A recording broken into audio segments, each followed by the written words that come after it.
This question involves what used to be known as outline numbering and now is perhaps more aptly called multi-level numbering.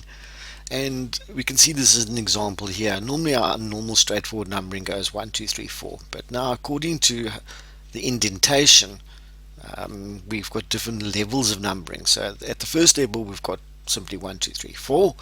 At the second level it also goes up 1, 2, etc., as you can see here, but it takes the previous level with it, so it becomes 3.1, 3.2. And finally at the third level it also goes up 1, 2, as we're doing over there, but it takes the previous two levels, in other words the 2 and the 1 from there, so it becomes 2.1.1, 2.1.2.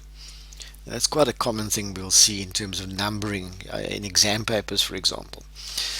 So we know that there are three levels of numbering. So that's your first port of call, is highlight the text and go up here under paragraph and go to start your multi-level list.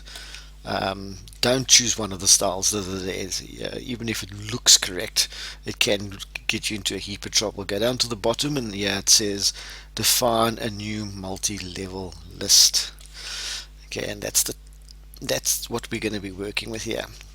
If it comes up and it gives you any formatting, I prefer just to clear so I can start from scratch and I know everything's correct. So at level 1, at the top here, I want to say yes, I want straightforward numbering 1, 2, 3.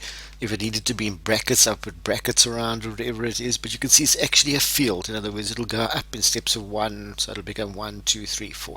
And that's all I want for the first level.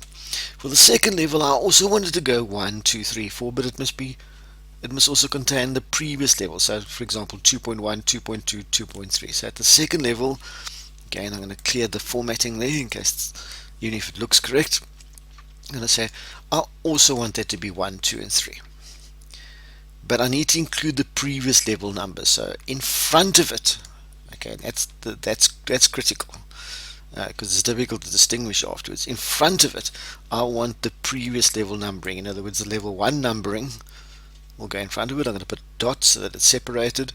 Now don't freak out and say, but it should be 2.1. That's just an example in terms of how it will be formatted. So it also goes up in steps of 1, 2, in numbering 1, 2, 3, 4, but it has the previous level in front of it. And let's go to the last one, which is the toughest that you'll ever get, I think, is this one.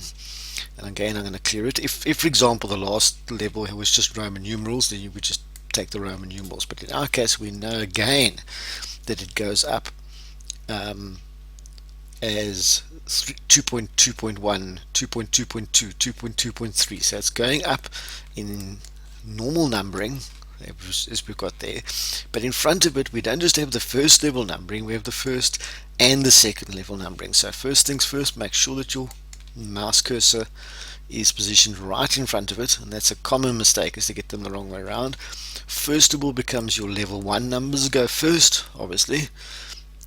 Secondly, your level 2 numbers go in there, and put a dot to indicate the third one. And we click on it, and you might say, well, that doesn't look too good, it looks nothing like what I've got over here. Okay, and what we need to do now is remember that the level is defined by as you tab it across. So in other words, if I go down to finance now, and I go down to the beginning of finance here, and I press the tab key, it immediately becomes 2.1. And if I go down another line and I say sponsorships, it becomes 2.2, but I actually don't, it must be another level in, so it becomes 2.1.1, and the same with that, and you just tab them across to the levels that you need. You can see the numbering automatically updates, which is really, very cool. So if I tab this once, it would become 3.1. If I tabbed it again, it would go to the next level, which I don't want it to do in this case, and 3.2. And there we've got perfectly matched. Please note then that you don't do each level separately here, you do it all in one go under multi-level numbering. And that's probably the most difficult example of multi-level numbering that you're actually going to get. So practice it, it comes up time and time again, and it's easy peasy marks.